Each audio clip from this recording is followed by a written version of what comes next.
ఇప్పుడు మనం గత 4-5 రోజుల నుంచి రాష్ట్రంలో ఎంతో సంచలనం కలిగిస్తున్న విజయసాయి రెడ్డి దేవాదాయ శాఖ అసిస్టెంట్ కమిషనర్ శాంతి యొక్క విషయం మాత్రం మనందరికీ తెలిసిందే. ఈ సందర్భంగా మాజీ జడ్జి రామకృష్ణ గారిని అడిగి తెలుసుకునే ప్రయత్నం చేద్దాం. సార్ చెప్పండి సార్, మీరు ఇప్పుడు 2016 నుంచి విజయశాంతికి ప్లస్ విజయసాయి రెడ్డి గారికి సంబంధం ఉన్న చెప్పేసి మీరు భావిస్తున్నారు? ఖచ్చితంగా. ఎందుకంటే ముగ్గురు ఇంటర్వ్యూలు తీస్తాం. ఎవరి దేవాదాయ శాఖ అసిస్టెంట్ కమిషనర్గా పనిచేస్తున్నటువంటి శాంతి గారి ఇంటర్వ్యూ చేస్తాం, ఆమె భర్తగా మదన్మోహన్ గారి ఇంటర్వ్యూ చేస్తాం, అదేవిధంగా వీళ్ళ మధ్యలో ఉన్నటువంటి విజయసాయి రెడ్డి గారి యొక్క ప్రెస్ మీట్ చూసాం. ఇవన్నీ చూసిన తర్వాత ఒకటి మాత్రమైతే ప్రజలకు అర్థమైపోయింది. ఎందుకంటే గత వైఎస్ఆర్సీపీ ప్రభుత్వం అధికారంలో ఉన్నప్పుడు జగన్మోహన్ రెడ్డి యొక్క నేతృత్వంలో పనిచేస్తున్నటువంటి ఇటువంటి నాయకులందరూ కూడా ప్రభుత్వ ధనాన్ని కొల్లగొట్టడం కోసం, ప్రజల ధనాన్ని లూటీ చేయడం కోసం ఏ విధంగా అయితే ప్రభుత్వ అధికారులతో అంటగాగారు, ప్రభుత్వ అధికారులను బెదిరించో భయపెట్టో లోపరుచుకొని వాళ్ళు ఏ విధంగా అక్రమాలు అన్యాయాలు చేశారో ఇవన్నిటి కూడా ఇది ఒక పెద్ద ఎగ్జాంపుల్గా మనం భావించాలి కూడా. ఇంకా శాంతి గారి విషయం అయితే 2016 నుంచే ఈమె విజయసాయి రెడ్డితో ప్రయాణం చేస్తుంది అని చెప్పడానికి ప్రత్యక్ష సాక్షిని నేనే. వీళ్ళు ఎప్పుడైతే ఢిల్లీలో నేను జస్టిస్ సివి నాగార్జున రెడ్డి మాజీ హైకోర్టు న్యాయమూర్తి పైన ఎప్పుడైతే దేశ పార్లమెంట్లో రాజ్యసభలో అభిశంసన తీర్మానం పెట్టానో, మహాభియోగ తీర్మానము, అప్పుడు దాన్ని వీగిపోయేటట్లు చేయడం కోసం, ఎంపీలను లోపరుచుకోవడం కోసం నాకెవరైతే 107 మంది రాజ్యసభ ఎంపీలు సపోర్టుగా ఉన్నారో ఆ ఎంపీలను లోపరుచుకోవడం కోసం వాళ్ళకు డబ్బులు ఎరవేశారు, అమ్మాయిలు ఎరవేశారు, రకరకాలుగా ప్రలోభాలకు గురి చేశారు. అందులో భాగంగా ముఖ్యంగా నేను దళితుని కాబట్టి, ఒక ఎస్సీని కాబట్టి, ఎస్సీ పైన ఎస్సీ లాయర్ల దగ్గరే వ్యతిరేకంగా చెప్పించాలనే ఒక దురుద్దేశంతో ఆ రోజు విజయసాయి రెడ్డి కానీ పెద్దిరెడ్డి రామచంద్రారెడ్డి కానీ మాకు సంబంధించినటువంటి దళిత ఎస్సీ ఎస్టీ న్యాయవాదులను ఢిల్లీ వరకు తీసుకొచ్చారు. అందులో ఈమె ఒక మెంబర్. నేను ఆ రోజు చూశాను, ఈరోజు వాళ్ళ పాపాలు పండి ఈమె శాంతి గారి యొక్క భాగోతం భగవంతుడు ఈ విధంగా ప్రజల ముందుకు తీసుకొచ్చాడు. నేను అదే అంటున్నాను, 2016 నుంచి వాళ్ళ ప్రయాణం సాగుతుంది. మన మహానీస్లో కూడా వాళ్ళ భర్త అయినటువంటి మదన్మోహన్ కూడా ఈ విషయాన్ని రూఢీ చేశాడు. అంటే 2017లోనే విజయసాయి రెడ్డి మాకు పరిచయం అని. ఇది వాస్తవం. ఎందుకంటే 2017 అన్నది చాలా ఇంపార్టెంట్ సంవత్సరం నా జీవితంలో. నేను 2016 డిసెంబర్ 6వ తారీఖున ఈ అభిశంసన తీర్మానం పార్లమెంట్లో పెడితే ఇది 2017 జనవరి ఎండింగ్ వరకు ఈ ప్రక్రియ కొనసాగింది. వీళ్ళు 2017 జనవరిలో అందరూ కూడా దళిత న్యాయవాదులు అందరూ కూడా, అందులో మహిళలు ఉన్నారు, అందులో పురుషులు ఉన్నారు, అందరూ విజయసాయి రెడ్డితో పాటు అక్కడ మాకాం వేశారు. అందులో కూడా ఈమె ఒక మెంబర్గా అక్కడ ఉంది, ఒక ఎస్టీ న్యాయవాదిగా. కాబట్టి నేను చెప్పేది ఏంటంటే ఈ శాంతి గారి యొక్క వ్యవహారము ఇది నిన్న మొన్నటిది కాదు. కానీ శాంతి గారి భర్త గారు చెప్తున్న వాటిల్లో కూడా వాస్తవము పూర్తిగా లేదు. అతను కూడా చాలా వాస్తవం దాచిపెట్టి తనకు అనుకూలమైనటువంటి అంశాలనే ప్రజల ముందుకు పెట్టారు. ఒక కుటుంబ వ్యవహారంగా ఉన్నప్పటికీ కూడా అందులో దాగి ఉన్నటువంటి అవినీతి ప్రజలకు అందరికీ సంబంధించింది కాబట్టి మేము మాట్లాడుతున్నాం. ఎందుకు మాట్లాడవలసి వచ్చింది? దేవాదాయ సంబంధించినటువంటి 100 ఎకరాల భూములు అన్యాక్రాంతమైపోయాయి. ఈరోజు ఆ భూములన్నీ కూడా తిరిగి దేవాదాయ శాఖకు దక్కాలి. ఈ వైసీపీ ప్రభుత్వం దోచేసినటువంటి ఈ దేవాదాయ భూములన్నింటినీ కూడా ఈరోజు ఉన్నటువంటి కూటమి ప్రభుత్వం సమగ్రమైనటువంటి విచారణ జరిపి ఆ భూములన్నింటినీ వెనక్కి తీసుకొని దేవాదాయ శాఖను పరిపుష్టం చేయాలి. దేవాదాయ శాఖ కోసము ఈరోజు కొన్ని వందల దేవస్థానాలలో ధూపదీప నైవేద్యాలకు ఖర్చులు కూడా డబ్బు లేకుండా చాలా దేవాలయాలు దీనస్థితిలో ఉన్నాయి. అటువంటి దేవాలయాలను సంరక్షించడం కోసం, హిందూ ధర్మాన్ని పరిరక్షించడం కోసం ఈరోజు మనకు దేవాదాయ శాఖ భూములకు వందల వేల నాటి నుంచి ఇచ్చినటువంటి మహారాజులు ఇచ్చినటువంటి ఇటువంటి దానం ఇచ్చినటువంటి భూములన్నింటినీ కూడా పరిరక్షించవలసినటువంటి బాధ్యత ప్రభుత్వాలపైన ఉంది. అదే మేము కోరుకుంటున్నాం. ఈరోజు శాంతి గారి విషయమనో, విజయసాయి రెడ్డి గారి విషయమనో, మదన్మోహన్ రెడ్డి గారి విషయమనో మేము కలగజేసుకోవట్లేదు. కానీ వాళ్ళు చేసిన అవినీతిని ప్రశ్నించడం కోసం మేము ఈరోజు ఈ విధంగా మీడియా ముందర మాట్లాడవలసి వస్తుంది.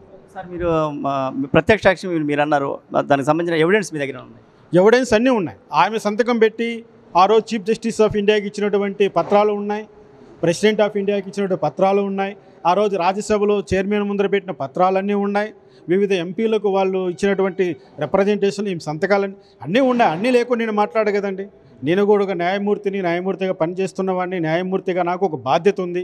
అనవసరంగా ఒక మహిళ పైన నిందలు వేయడానికి నాకేం అవసరం ఉంటుంది?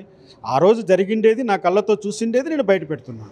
ఒకవేళ ఎవరికైనా అనుమానం ఉంటే ఎవరైనా ఎక్కడికైనా విచారణకు రమ్మన్నా, లేదు లైవ్ డిబేట్లో కూర్చుంటాం మీరు పెట్టండి అన్నా, నేను ఆల్వేస్ రెడీ. మీకు నా సంగతి అందరికీ తెలుసు.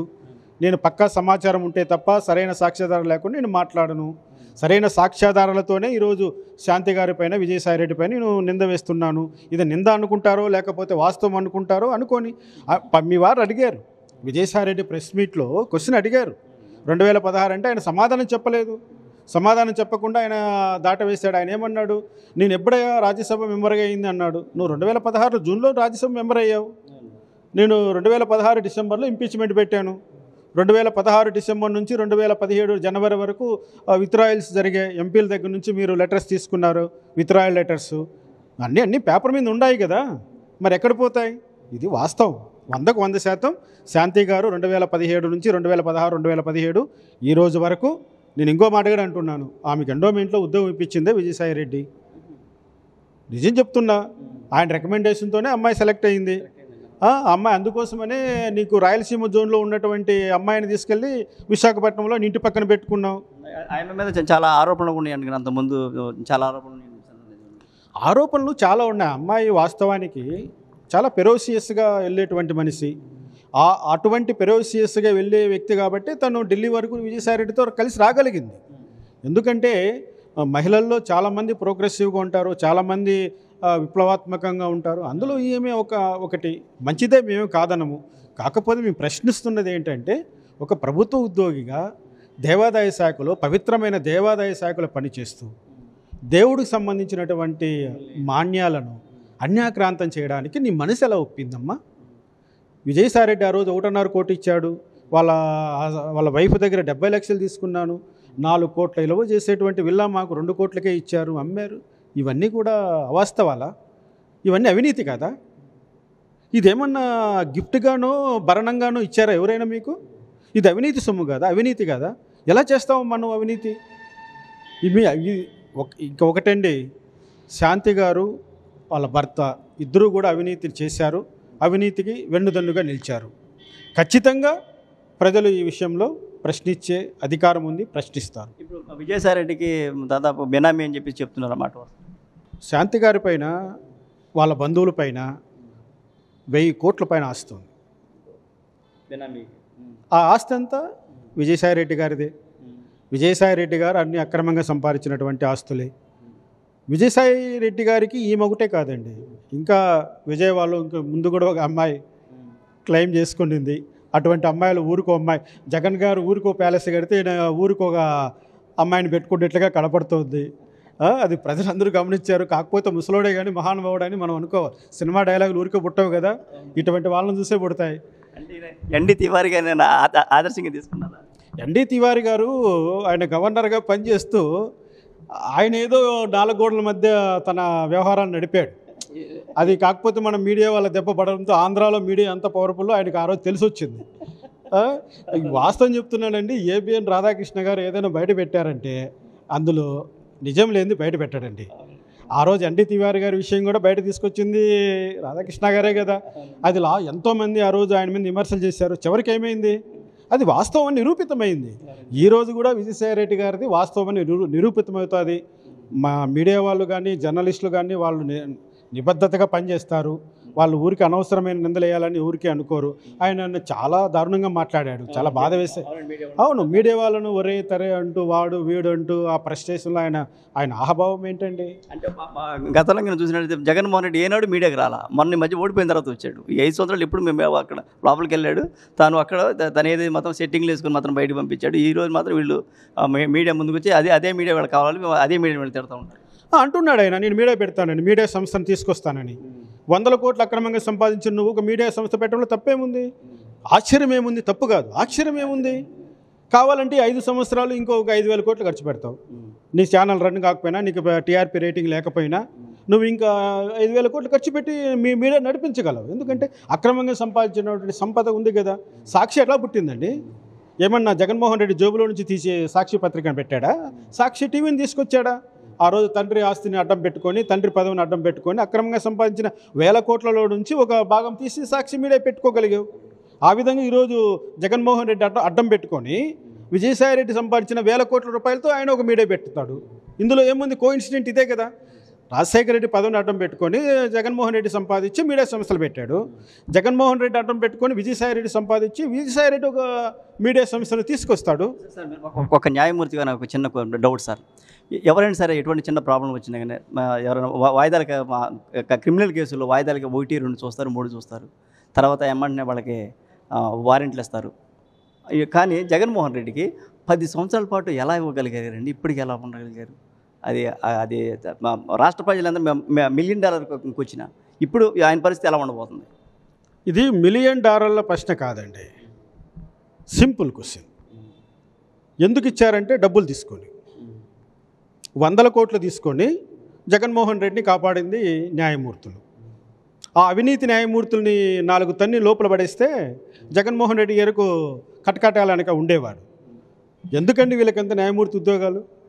డబ్బుకు కక్కుర్తిపడేటువంటి ఇటువంటి వాళ్ళని అంది న్యాయమూర్తులుగా చలామణి అవుతూ ఉంటే ఎందుకు వీళ్ళకంత ఈ వ్యవస్థలన్నీ? నేను న్యాయమూర్తులను రామకృష్ణ ఎప్పుడు విమర్శిస్తాడు, కంటెంప్ట్ ఆఫ్ కోర్టు కేసులు పెట్టుకుంటాడు. పెట్టండి, ప్రజలకు నిజం తెలియాలి కదా, న్యాయం ఏంటని తెలియాలి కదా. ముసిగేసుకోవడం ఎందుకు? మనము ఈరోజు ప్రపంచము మొత్తం గ్లోబలైజేషన్ అయిపోయింది. ప్రపంచంలో ఏ మూల ఏం జరిగినా కూడా మన అరచేతుల్లో చూసుకుంటున్నాం. న్యాయ వ్యవస్థలో ఏం జరుగుతుందో చూసుకునే హక్కు ప్రజలకు లేదా?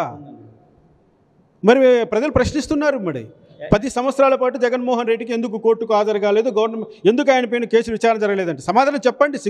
సిగ్గుపడాలి న్యాయ వ్యవస్థ ఈ విషయంలో. నేను అదే అడుగుతున్నా, నేను భయపడట్లేదు. నువ్వు కంటెంప్ట్ ఆఫ్ కోర్ట్ అంటావా, ఇంకోటి అంటావా, పెట్టుకో, నీ 100 పెట్టుకో, మేము అట్లా అది కాదు. కానీ తెలియాలి ప్రజలకు. నాకు మన సుప్రీం అనేది మన పార్లమెంట్ సార్. మనకి పార్లమెంట్ అంటే ఎవరండి? ప్రజలే.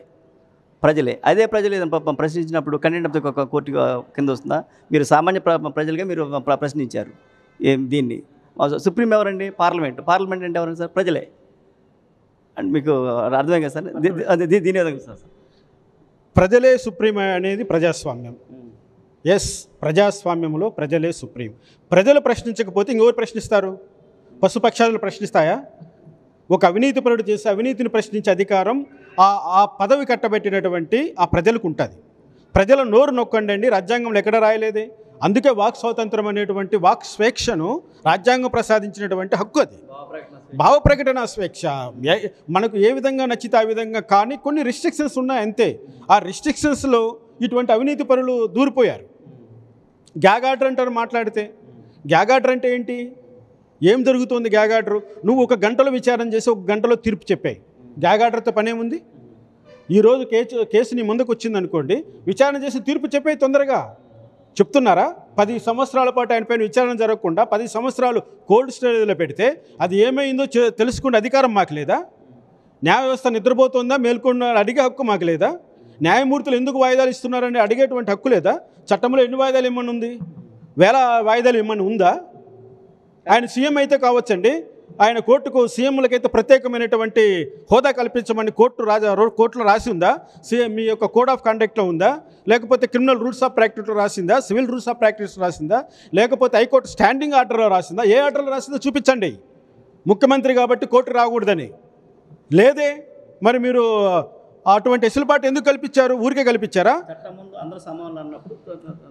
అదే అడుగుతున్నామండి. చట్టం ముందు అందరూ సమానంలేని ఉపన్యాసాలు ఇవ్వడానికి పనికొస్తుంది, మీ పత్రికల్లో వేసుకోవడానికి పనికొస్తుంది, కానీ మీ రియల్గా పనికిరాదా? అదే సామాన్యుడు 3-4 సార్లు వారెంట్ ఇస్తారు, కానీ వీళ్ళకి మాత్రం సంవత్సరాలు. వారెంట్ కాదండి, వాడిని లోపల పెట్టి విచారణ చేయమని చట్టంలో ఉంది. ఎందుకు బెయిల్ ఇచ్చేది? నువ్వు విచారణకు సహకరిస్తావని బెయిల్ ఇస్తారు. బెయిల్ మీద ఉన్నవాడు బెయిల్లో ఉన్న కండిషన్స్ అన్నీ పాటించాలి. నీకున్న బెయిల్ కండిషన్లో నువ్వు విచారణకు సహకరించాలని ఉంది. నువ్వు విచారణకు సహకరించకుండా, నువ్వు పిటిషన్స్ ఫైల్ చేసుకుండా, కోర్టుకు హాజరు కాకుండా, నేను సీఎంని, నేను ఒక రోజు వస్తే సంక్షేమ పథకాలన్నీ ఆగిపోతాయి, 30 లక్షల రూపాయలు ఖర్చు వస్తుంది. అసలు నువ్వు సీఎంగా నేరం చేసావా? రాజశేఖర రెడ్డి కొడుకుగా నేరం చేసావు నువ్వు? రాజశేఖర రెడ్డి కొడుకుగా నేరం చేసావయ్యా నువ్వు? ఆంధ్రప్రదేశ్లో సీఎంగా చేయలే నువ్వు. చట్ట ప్రకారం ఎక్కడైతే క్రైమ్ జరిగిందో అక్కడే ఉంటుంది, కానీ మిగిలిన అదే సీఎం ఉన్నప్పుడు మా సీఎం మారదు కదా, నీ స్టేటస్ మారదు కదా. దొంగతనం చేసినోడు దొంగ, అవినీతి చేసినోడు అవినీతిపరుడు, రేప్ చేసినవాడు రేపిస్టు, రౌడీ. అంతేగాని రౌడీ సీఎం అయిపోయి, సీఎం రౌడీ అయిపోయి, రేపిస్ట్ సీఎం అయిపోయి ఏమన్నా మీరు ఐపీఎస్లో ఉన్న పదజాలాన్ని మార్చేస్తారా? మీకేమైనా సపరేట్ రూల్స్ ఉన్నాయా? అటువంటివి ఏమన్నా ఉంటే చూపించండి, ప్రజలకు అర్థం చేసుకుంటారు. మేము ఈ ప్రశ్న అడగం కదా.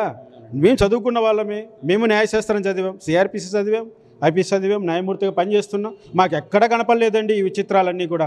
ఒక్క జగన్మోహన్ రెడ్డి విషయంలోనే మొత్తం విచిత్రం. అసలు ఏమి సమాజమో అర్థం కాని పరిస్థితిలో ఈరోజు మేమంతా కొట్టుమిట్టాడుతున్నాం. ఏం న్యాయం రా బాబు ఇదెక్కడ విచిత్రం రా బాబు. జగన్మోహన్ రెడ్డి వచ్చిన తర్వాత పరిపాలనలో మార్పులు వచ్చేసాయి, న్యాయస్థానాల్లో మార్పులు వచ్చేసాయి, ప్రకృతిలో మార్పు వచ్చేసింది. చెట్లు కొట్టిన చెట్టు కొట్టుకుంటా పోయాడు. అసలు ఎవడు ఇప్పుడు వన సంరక్షణ దినోత్సవం చేస్తున్నాడు, ఎవడి కోసమే చేస్తారు? వాడు ఆ పక్కన చెట్లు నడుక్కుంటా పోతే ఎవడన్నా అడిగాడా? ఎవడన్నా ప్రశ్నించాడా? ఆ చెట్టు పెరగాలంటే 20 ఏళ్ళు 30 ఏళ్ళు పడుతుంది. వాడు కొట్టుకుంటూ పోతూ ఉంటే మీరు కళ్ళప్పగించి చూసుకుంటూ ఉన్నారు. కానీ ఈ వన దినోత్సవ మహోత్సవాలు ఎందుకు చేస్తారు? ఇంకా అటవీ పరిరక్షణ చట్టాలు ఎందుకు? ఇంకా ఇది నేను అడుగుతున్నా. ఆ చెట్లు పెంపించిందేమో రాజశేఖర రెడ్డి పెంచి పోషించాడా? జగన్మోహన్ రెడ్డి పెంచి పోషించాడా? లేకపోతే వాళ్ళమ్మ విజయలక్ష్మి పెంచి పోషించిందా? ప్రజా డబ్బుతో మున్సిపాలిటీలు, గ్రామ పంచాయతీలు ఆ చెట్లు పెట్టి దాన్ని సంరక్షించి దానికి ఒక ట్యాంకర్ వాటర్ పెట్టి దానికోసం ఒక ఎంప్లాయ్ చేసి ఇంత సంరక్షించినటువంటి చెట్లను నువ్వు వస్తున్నావని ఎందుకు పుడుతుంది వేడి? నువ్వు కొట్టేసిన చెట్ల వల్ల కదా. అక్కడ వేరే ఎంత టెంపరేచర్ పెరిగిందో ఒకసారి ఇప్పుడు చెక్ చేయండి, తెలిసిపోతుంది. అంటే ప్రకృతిని ధ్వంసం చేసేసాడు, ప్రకృతి వనరులను ధ్వంసం చేసేసాడు.